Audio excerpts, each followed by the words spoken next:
Welcome to the Mobile Home Park Mastery Podcast, where you will learn how to identify, evaluate, negotiate, perform due diligence on, finance, turn around, and operate mobile home parks. And now, here is your host, the fifth largest mobile home park owner in the United States, Frank Rolfe. In 1947, a pilot named Chuck Yeager piloted the X-15 to break the speed of sound, 761 miles per hour. It was a mission they had tried for many, many years and always failed. They could never figure out how to push the plane over that threshold. It would start shaking violently and lose control. And with Yeager always willing to push the throttle that little bit extra, they finally were able to devise a way to break the speed of sound. And today, of course, planes fly up to 3 times that speed. But nevertheless, it all began back in 1947 with the X-15. I've also had my own dream of a speed of sound as far as occupancy in a mobile home park. I've always hoped that it was achievable with our portfolio to gain 1,000 lots in a given year. We come close in the past, we've never been able to push over that threshold. It seemed unattainable until this past year when we finally were able to break the 1,000 net filled lots for the year. So what did we learn from that? Well, we learned quite a bit from that. Probably about as much as Chuck Yeager learned on aviation, we learned on how to sell or rent mobile homes effectively. So here are some tips for you if you really want to increase your occupancy dramatically. This is what we learned in our experiment towards breaking 1,000 net occupied lots. Number one, you have to take control of every part of the entire process. And if you're going to try and hit big numbers like that, you cannot leave any of that up to human error. First thing you have to do is you have to take your phone number and port it through either Who's Calling or a similar service like VoIP through Rent Manager, such that every call coming in gets tracked. Every time someone calls, it captures their phone number, it records the call, it just gives you all of the information, because that information is absolutely vital if you're going to try and hit big numbers. Number two, you've got to make sure that all advertising is verified. You have to make sure that the manager is in fact running the correct and the appropriate advertising, and you have to check their work. Sometimes they'll say, yeah, I'm running that ad on Craigslist or on Facebook, and you'll get a copy of the ad and it's terrible. Some of them obviously do not have very good marketing ability. They weren't hired to be marketeers. So often one big problem a lot of parks suffer from is the ads are awful. The photo of the home that they showed in the ad, they could not have selected a worse photo. It'll be the most unappealing shot of the entire home. So you just have to take all the advertising and you have to vet it. Now, that would be a big undertaking to vet every single ad, but you can get a rough idea by looking at the ads, who needs help and who does not. Number three, you've got to make sure that someone answers the phone. The manager has to know that one of the biggest parts of their job is, in fact, to answer the phone. Because if you don't answer the phone, then you're never going to sell or rent anything.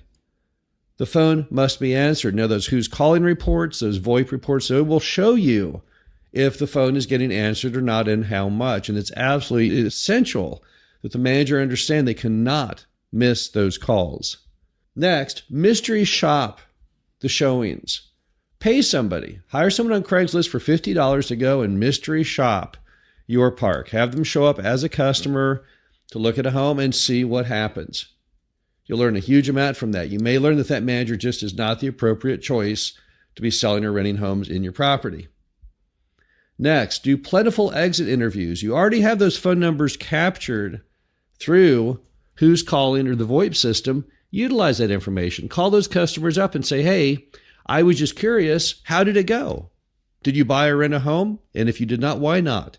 You'll learn so much. You'll learn either the manager did a terrible job or you'll learn the homes are overpriced.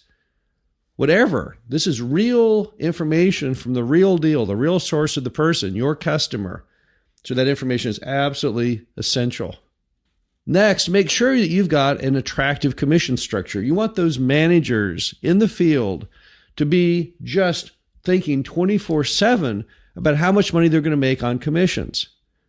If you really want to hit big numbers, you're going to have to give reasonable commission structures in the field. Well, how reasonable? It's up to you.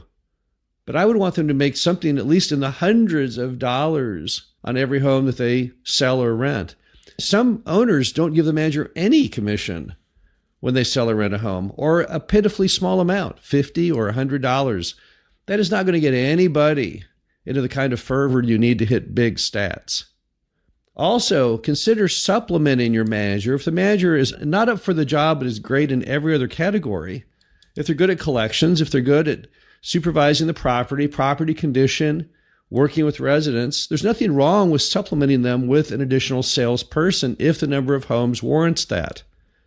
If you just have one home, then no, they'll have to get that out the door. But if you've got 10 or 20, perhaps you could elect to hire somebody else in the property and make them just in charge of sales.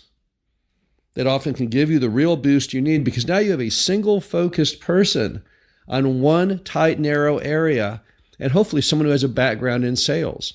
Many mobile home parks have already living in them people who have a sales background. Might be a retired car salesperson, retail salesperson. These people have all the sales skills that you need that your manager may not have, and it's a perfect team supplement to get the job done. Also, make sure that you've got office hours on weekends and at night, because many of your customers, they work, and that's great. You want them to work. That's how they have the money to pay you to begin with.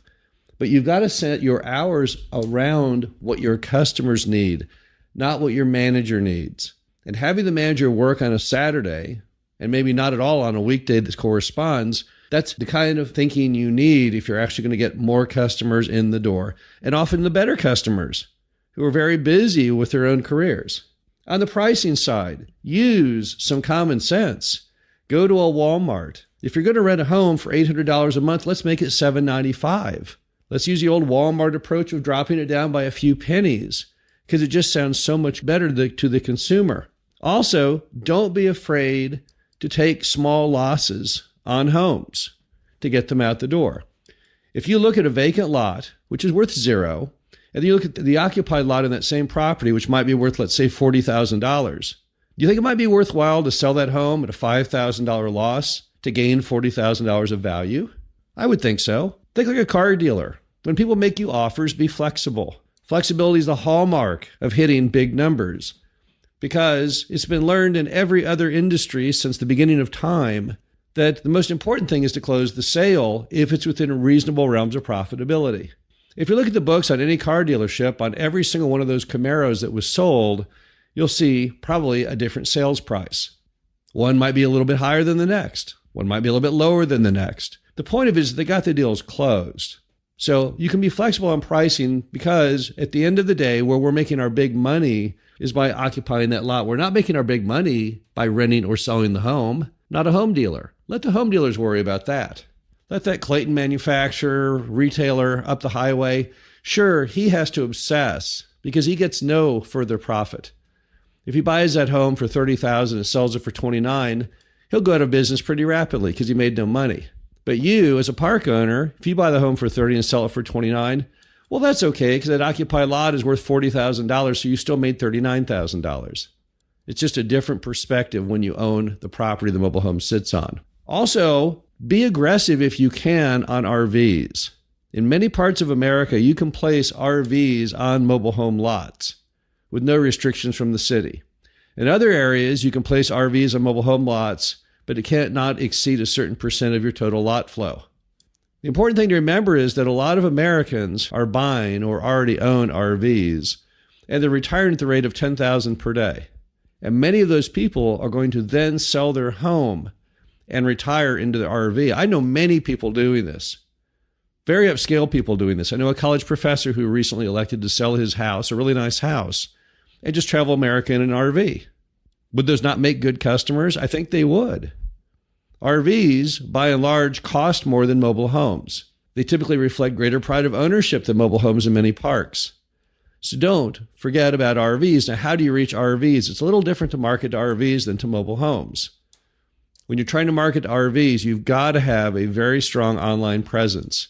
When people Google up RV park in blank, they need to immediately find you on that list. And you have to have a really good website, because in today's competitive world, they're not going to go to your property unless you have a good website. You also might want to put a banner on your fence or out front that says RVs welcome. Now, when the RV customer comes in and they express the desire to be there for an extended period of time, if not forever, then that is the kind of customer you need to try and get into your mobile home park lot, if in fact it meets the laws of your city and or state. Because you're going to see a whole lot more of that coming up. Many more Americans after the pandemic are thinking about their life and what they want to do with their life. And they're already getting turned on to the whole idea of being away from people, being in a more natural setting, outdoors, lower density. And I think this will be a much bigger part of the customer base of mobile home parks going forward. Also, you never want to miss the opportunity for organics. And organic is when someone pulls a mobile home from another property into yours. How do you get organics? You be on the radar screen. You can have a big banner on the front of your sign that says, "Move here for free." If anyone ever calls you wanting to move their mobile home in, give them MVP treatment. And most importantly, watch for opportunities to collect in large numbers of organics from other mobile home parks that are being torn down for redevelopment. Every time you see an ad or your manager sees an ad in the paper talking about a mobile home park that is being redeveloped, you need to jump into action. You need to call that owner, call that manager and say, "Hey, I've got a place for those residents who need to move. How many can I get?" If you jump on those projects with gusto, you'll be amazed how many lots you can pick up. You might even be able to pick up every single vacant lot in your entire park off of that one transaction. Remember that when they redevelop these parks, often the park owner or the developer is the person who is given the responsibility by the city to get that zoning to move those people to new spots.